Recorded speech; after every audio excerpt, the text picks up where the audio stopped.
नमस्कार, वंदे मातरम, जय हिंद। दोस्तों, आप सभी का स्वागत है teacher world exam study platform में। This is DC Patel from teacher world. आप सभी बाल विकास चैप्टर 2 पढ़ने जा रहे हैं, जिसमें आपको 20 क्वेश्चन मिलेंगे। 20 क्वेश्चन में आपको सिर्फ 2 ही करना है सही। क्या करना है? 2 सही करना है। आपको सभी टेट से संबंधित पढ़ाया जाएगा, कोई भी टेट हो, UP TET, MP TET, REET और सभी टेट से संबंधित ही प्रश्न आपको पढ़ाए जाएंगे। नए प्रश्न मिलेंगे और नए के साथ जो क्वेश्चन आपको टेट में पूछे जाते हैं वही क्वेश्चन पढ़ाए जाएंगे। तो चैनल को सब्सक्राइब करें, जिससे आपको नोटिफिकेशन मिलता रहे समय समय पर। लाइक करें, शेयर करें। चलिए बढ़ते हैं हम क्वेश्चन की तरफ। देख लेते हैं पहला क्वेश्चन हमारी स्क्रीन पे। पहला क्वेश्चन है, पूर्व अनुभव के आधार पर संवेदना को अर्थ प्रदान करना कहलाता है। पहला क्वेश्चन आपने देखा, पूर्व अनुभव के आधार पर संवेदना को अर्थ प्रदान करना कहलाता है। पहला ऑप्शन संवेदना, अभिप्रेरणा, प्रत्यक्ष ज्ञान या फिर कल्पना। तो पूर्व अनुभव के आधार पर संवेदना को अर्थ प्रदान करना कहलाता है क्या? प्रत्यक्ष ज्ञान। हम पूर्व अनुभव के आधार पर जो भी संवेदना का अर्थ प्रकट जो प्रदान होता है हमें, वो प्रत्यक्ष ज्ञान कहलाता है। बढ़ते हैं हम दूसरे क्वेश्चन की तरफ। और दूसरा क्वेश्चन आपका ये रहा आपकी स्क्रीन पर। 5 वर्ष के मोहन की मानसिक आयु 8 वर्ष है। उसकी बुद्धि लब्धि कितनी होगी? तो 5 वर्ष के मोहन की मानसिक आयु, आपको इसका सूत्र पता होना चाहिए। सूत्र पता होगा तो आप बिल्कुल आसान तरीके से लगा सकते हैं। तो इसका जो सूत्र होता है बुद्धि लब्धि का, ठीक है, बुद्धि लब्धि बराबर होता है मानसिक आयु बटे वास्तविक आयु। मानसिक आयु बटे वास्तविक आयु, ठीक है। तो हमारे मानसिक आयु बटे वास्तविक आयु में हम 5 वर्ष के मोहन की जो मानसिक आयु है 8 वर्ष है। मानसिक आयु क्या है? 8 वर्ष। 5 वर्ष गुणा 100, सॉरी पूरा दिखाते हैं। 8/5 गुणा 100, 5 से काटा तो यहाँ पे आ गया 20, 20 अट्ठे 160। तो हमारी कितनी मानसिक आयु है? मोहन की मानसिक आयु जो है 8 वर्ष। बुद्धि लब्धि कितनी आई है? 160। कि इसका ऑप्शन नंबर पहला सही है, ठीक है। बढ़ते हैं हम अगले क्वेश्चन की तरफ। पिछड़े बच्चों के लिए शैक्षिक लब्धि की अवधारणा किसने दी है? आपको बताना पिछड़े बच्चों के लिए। पहला ऑप्शन है गार्डनर, दूसरा सीरियलबर्ट, सोनेल, बर्टन हॉल। तो आपको टिक करना है कौन सा ऑप्शन सही है। गार्डन, सीरियलबर्ट, सोनेल, बर्टन, बताइए। तो इसका जो सही ऑप्शन है बी ऑप्शन या दूसरा ऑप्शन सीरियलबर्ट। सीरियलबर्ट जो है पिछड़े बच्चों के लिए शैक्षिक लब्धि की अवधारणा देते हैं, ठीक है। बढ़ते हैं हम नेक्स्ट क्वेश्चन की तरफ। आप अपने क्वेश्चन लगाते जाइए अपने हिसाब से और आप काउंट कर लीजिए बाद में कितने हमारे सही हो रहे हैं। चलिए बढ़ते हैं हम नेक्स्ट क्वेश्चन की तरफ। नेक्स्ट क्वेश्चन आपका जो है ये रहा। तो इसमें हम निम्न में कौन सा एक उत्तम परीक्षण की विशेषता से भिन्न है? विश्वसनीयता, वस्तुनिष्ठता, वैधता, अभिक्षमता। अलग बताना है आपको इसके उत्तम परीक्षण जो होते हैं उनमें से अलग कौन सा है। ठीक है, विश्वसनीयता, वस्तुनिष्ठता, वैधता और अभिक्षमता। तो इसमें हमें अलग छांटना है तो अलग दिख ही रहा है, तो हमारा जो ऑप्शन डी या चौथा ऑप्शन सही रहेगा इसका, अभिक्षमता। ठीक है, बढ़ते हैं हम नेक्स्ट क्वेश्चन की तरफ। नेक्स्ट क्वेश्चन रहा आपकी स्क्रीन पे, निम्न में कौन सा बुद्धि का सिद्धांत नहीं है। अब आपको नहीं पर ध्यान देना है, नहीं है, बुद्धि का सिद्धांत नहीं है। एक तत्व का सिद्धांत, बिल्कुल एक तत्व का सिद्धांत बुद्धि का होता है। द्वैतत्व, द्वैतत्व का भी सिद्धांत बुद्धि का है। प्रत्यागमन, प्रत्यागमन का भी हो सकता है। बहुतत्व का सिद्धांत, बहुतत्व का सिद्धांत भी बुद्धि का होता है। आपको बताना है कौन सा सिद्धांत नहीं है। चलो आपने टिक कर लिया होगा। इसमें से प्रत्यागमन का जो सिद्धांत है यह आपका सिद्धांत बुद्धि का सिद्धांत नहीं है। ठीक है, एक तत्व का सिद्धांत विनय साहब ने दिया है, द्वितत्व का स्पीयरमैन, और बहुतत्व का सिद्धांत जो है थॉर्नडाइक ने दिया है। ठीक है, बढ़ते हैं हम नेक्स्ट क्वेश्चन की तरफ। तीसरा इसका सही था। निम्न में कौन सी एक अंतःस्रावी ग्रंथि नहीं है। वही नहीं, नहीं पर आपको विशेष ध्यान रखना है। क्या है नहीं ना, कभी कभी ऐसा होता है नहीं देख पाते हैं तो वो क्वेश्चन हम गलत कर जाते हैं, तो इसलिए थोड़ा सा ध्यान देना है नहीं पर। निम्न में कौन सा अंतःस्रावी ग्रंथि नहीं है। तो अंतःस्रावी ग्रंथि आपको बतानी है, एड्रेनल ग्रंथि है, लार ग्रंथि है, पीयूष ग्रंथि है या थायराइड ग्रंथि है। तो आपको ABCD या 1 2 3 4 के हिसाब से आपको अपना टिक कर लेना है। तो जो अंतःस्रावी ग्रंथि नहीं है वो कौन सी नहीं है, वो नहीं है आपकी लार ग्रंथि। कौन सी नहीं है, लार ग्रंथि नहीं है। ऑप्शन आपका बी दूसरा सही हो जाएगा। बढ़ते हैं हम नेक्स्ट क्वेश्चन की तरफ। नेक्स्ट क्वेश्चन, पियाजे के अनुसार संज्ञानात्मक विकास की द्वितीय अवस्था कौन सी है। अब पियाजे का सिद्धांत तो सभी ने पढ़ा होगा। पियाजे ने जो सिद्धांत दिया है उसमें 4 अवस्थाएं बताई हैं। संज्ञानात्मक जो विकास है उसमें आप 4 अवस्थाएं बताई हैं, जो 4 अवस्थाएं आपके सामने लिखी हुई हैं। अमूर्त प्रक्रिया, ज्ञानेंद्रिय अवस्था, पूर्व संक्रिया और मूर्त संक्रिया। तो आपको 4 अवस्थाएं अच्छी तरह से पढ़ लेना है, क्योंकि सभी टेट में पूछे ही जाते हैं पियाजे के क्वेश्चन। संज्ञानात्मक विकास में आपको बताना है, संज्ञानात्मक विकास में आपको बताना है पियाजे ने कौन सी दी है। दूसरी अवस्था पियाजे ने बताई है कौन सी, आपने टिक कर लिया होगा, पूर्व संक्रियात्मक अवस्था। आपका सी ऑप्शन, तीसरा ऑप्शन सही हो जाएगा। जो पहली, ये तीसरी अवस्था है, पहली अवस्था ज्ञानेंद्रिय अवस्था है, ये पहली है। तीसरी अवस्था जो है ये मूर्त संक्रियात्मक अवस्था है और अमूर्त संक्रियात्मक चौथी अवस्था है। इस तरीके से आपको याद कर लेना है। ज्ञानेंद्रिय पहली, दूसरी पूर्व संक्रियात्मक अवस्था, तीसरी मूर्त संक्रियात्मक अवस्था और चौथी अमूर्त संक्रियात्मक अवस्था है।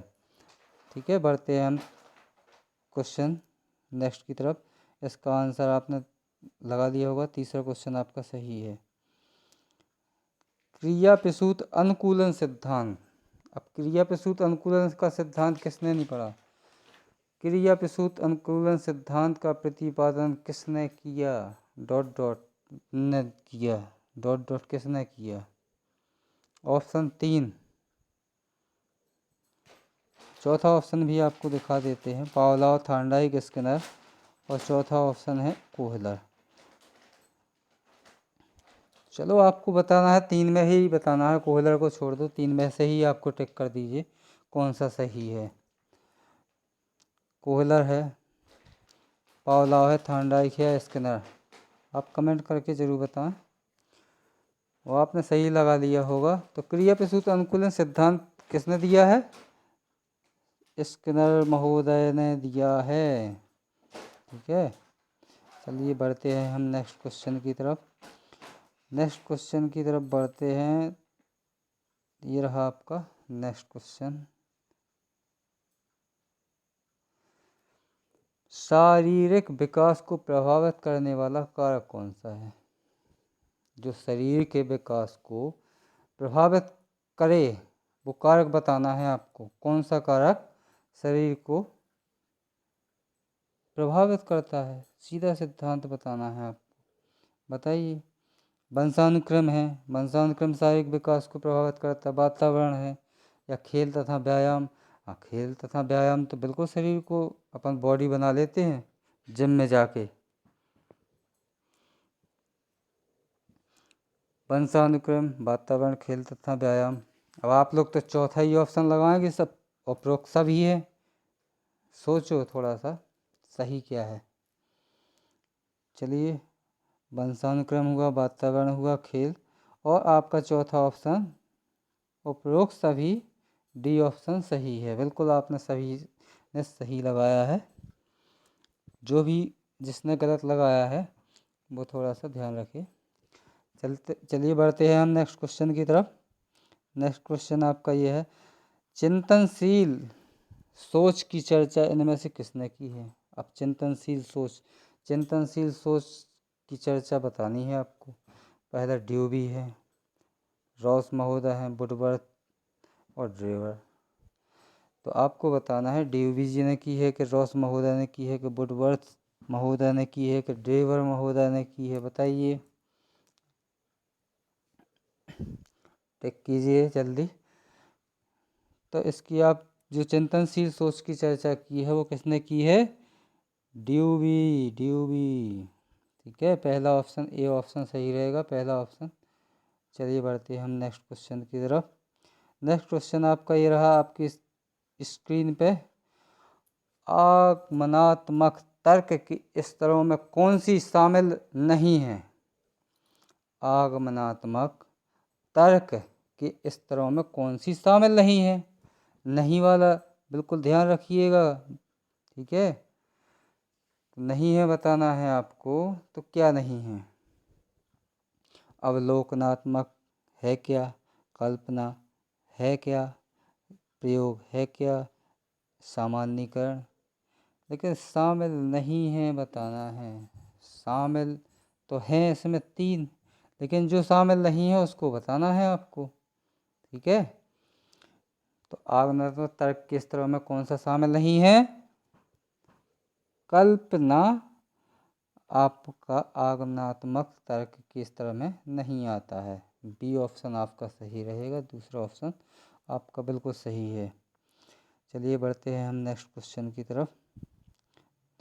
सीखी गई बात को धारण करने और पुनः स्मरण करने में असफल होना।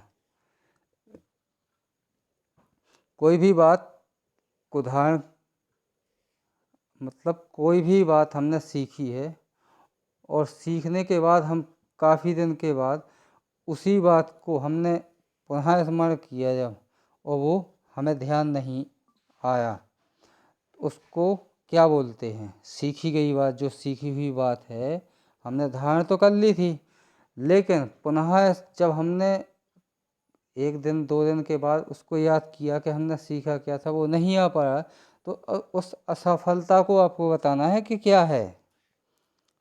सीधा सिद्धांत है, जब नहीं आए तो उसको क्या बोलते हैं हम? विस्मरण, स्मरण, चिंतन या धारण। बताइए। तो इसका सीधा विस्मरण है। अगर जब विस्मृति में ही चली गई है कोई चीज़, स्मरण में ही नहीं है, पुनः स्मरण यानी पुनः स्मरण में नहीं आ रही, स्मरण ही नहीं है, तो वो विस्मरण में चली गई है। सीधा सिद्धांत है, पहला ऑप्शन आपका सही हो जाएगा। ये ऑप्शन आपका बिल्कुल सही है, बढ़ते हैं नेक्स्ट क्वेश्चन की तरफ। नेक्स्ट क्वेश्चन आपके सामने रहा, प्याज मुख्य रूप से किसके अध्ययन के लिए जाने जाते हैं? ठीक है, बताना है आपको प्याजे मुख्य रूप से किसके अध्ययन के लिए जाने जाती हैं। थोड़ा सा हम आपको बता दें कि टीचर वर्ल्ड एग्ज़ाम स्टडी, ठीक है, को जो है सब्सक्राइब लाइक ज़रूर करें। ठीक है, टीचर वर्ल्ड आपके प्यार का सहयोग चाहता है। आप सभी सहयोग करेंगे, मोटिवेट करेंगे तो आपको इससे और अच्छे अच्छे वीडियो, अच्छा कंटेंट पढ़ाने में हमें भी थोड़ा मोटिवेट रहेंगे हम अच्छा, और आपको भी अच्छा लगेगा जब आपको अच्छे अच्छे नए नए कंटेंट मिलेंगे। तो आप सब्सक्राइब लाइक ज़रूर करें। Teacher world exam study by DC Patel. बढ़िए, देखते हैं अपना क्वेश्चन। प्याजे मुख्य रूप से किसके अध्ययन के लिए जाने जाते हैं? तो प्याजे मुख्य रूप से बताना है आपको कि किसके अध्ययन के लिए जाने जाते हैं। भाषा विकास, संज्ञानात्मक विकास, यौन विकास या सामाजिक विकास। 4 ऑप्शन है, यौन विकास, सामाजिक विकास और भाषा विकास, संज्ञान। आपको पहले भी हम बता चुके हैं, इसमें वीडियो में पहले क्वेश्चन करवा चुके हैं कि जो संज्ञानात्मक विकास है वो किसने दिया है? वो प्याजे महोदय ने दिया है। ये कहाँ के रहने वाले थे? ये थे स्विट्ज़रलैंड के रहने वाले थे, एक चिकित्सक थे। आपको सभी वीडियो सिद्धांत वाई सिद्धांत मिल जाएंगे हमारे चैनल पे। आप बस मन लगा के पढ़िए और अपने माता पिता का नाम रोशन कीजिए। टीचर वर्ल्ड आपकी पूर्णतः सहयोग में रहेगा। बढ़ते हैं हम नेक्स्ट क्वेश्चन की तरफ। नेक्स्ट क्वेश्चन आपका रहा, अल्बर्ट बंडूरा निम्न में किस सिद्धांत से संबंधित है? अल्बर्ट बंडूरा निम्न में किस सिद्धांत से संबंधित हैं? बताना है आपको। 4 ऑप्शन आपके सामने हैं। पहला व्यवहारात्मक सिद्धांत, विकास का संज्ञानात्मक सिद्धांत, ठीक है, विकास का मनोसामाजिक सिद्धांत, सामाजिक अधिगम का सिद्धांत। बताइए, पहला है, दूसरा है, तीसरा है या चौथा है? कौन सा सही है?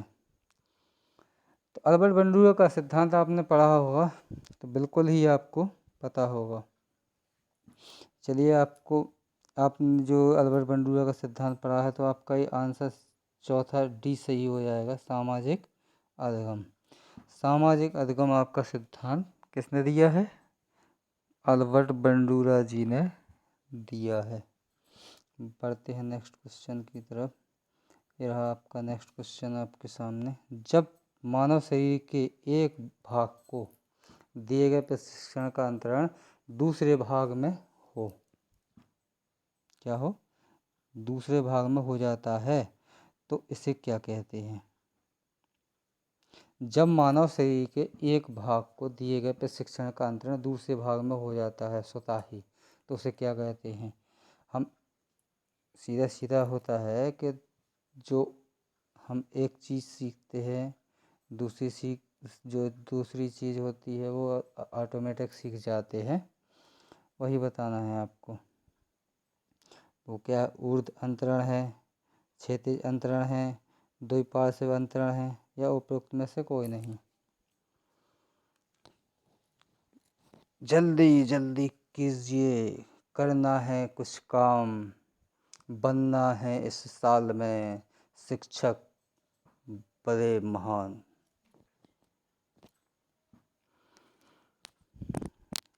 वंदे मातरम बोलते रहिए और ऑप्शन को अपने को सोचते रहिए।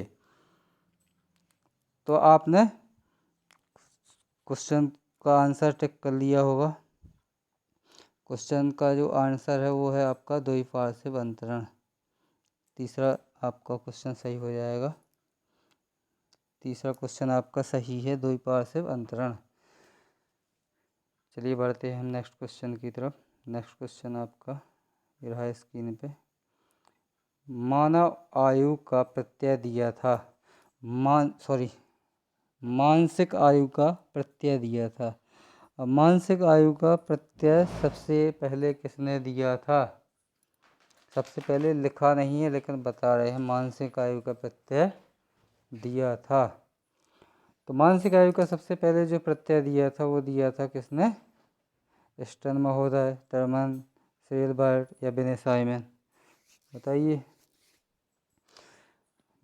ऑप्शन को टिक कर लिया होगा मेरे प्रिय मित्रों, मेरे प्रिय शिक्षकों। इनका जो मानसिक आयु का प्रत्यय दिया है वो बिने साइमन जी ने दिया है सबसे पहले। बढ़ते हैं हम नेक्स्ट क्वेश्चन की तरफ। निम्नलिखित में से कौन सा सीखने का नियम नहीं है? सीखने के नियम किसने दिए थे? थार्नडाइक महोदय ने। तो थार्नडाइक महोदय ने जब सीखने के नियम दिए थे तो उसमें कितने नियम दिए थे? तो कौन कौन से? दो मुख्य नियम, बहुत सारी, दो उनके सीखने के नियम दिए थे जिसमें से 3 मुख्य नियम थे और 5 उनके क्या थे? बताइए आप कमेंट करके। मुख्य नियम तो हमने बता दिए कि 3 दिए थे, आपको बताना है फिर। चलिए, इसमें सीखने का नियम नहीं है जो, वो बताना है आपको। तो आपने टिक कर लिया होगा।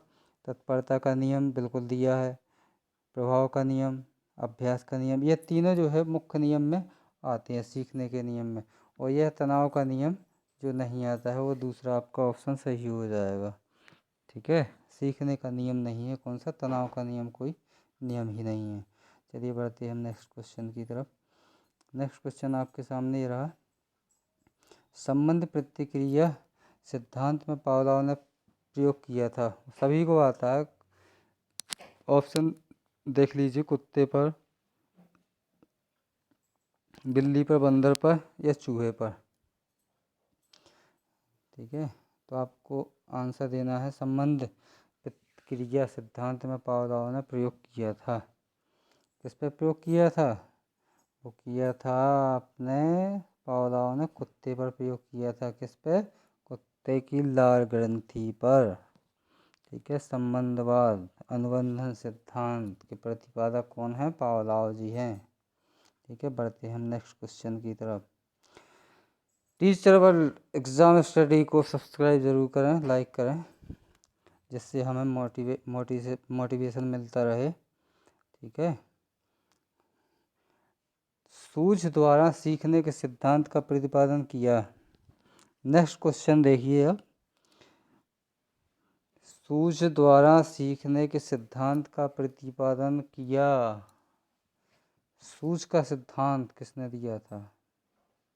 सूक्ष्म दृष्टि थार्नडाइक महोदय ने दिया था, पावलोव ने दिया था, कोहलर ने दिया था या वुडवर्थ ने दिया था? बताना है आपको किसने दिया था। सूझ द्वारा सीखने का सिद्धांत दिया था हमारे कोहलर महोदय ने। अंतर्दृष्टि सिद्धांत को ही सूझ का सिद्धांत कहते हैं। ठीक है, चलिए बढ़ते हैं हम नेक्स्ट क्वेश्चन की तरफ।